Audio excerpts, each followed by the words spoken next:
Gen Z বিক্ষোভের জেরে সরকার পতনের পর প্রথমবার নির্বাচন হচ্ছে নেপালে। বৃহস্পতিবার স্থানীয় সময় সকাল 7টায় শুরু হওয়া ভোট চলবে বিকেল 5টা পর্যন্ত।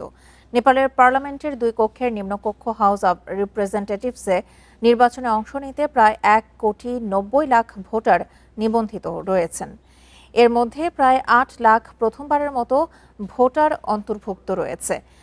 275 সদস্যের আইনসভার 165 জন সরাসরি এবং 110 জন সমানুপাতিক প্রতিনিধিত্বের ভিত্তিতে নির্বাচিত হবেন।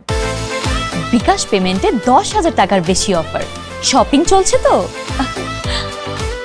নির্বাচনী লড়াইয়ে একদিকে রয়েছে কয়েক দশক ধরে রাজনীতি নিয়ন্ত্রণ করা নেপালি কংগ্রেস এবং কমিউনিস্ট পার্টি অব নেপালের মতো পুরনো দলগুলো।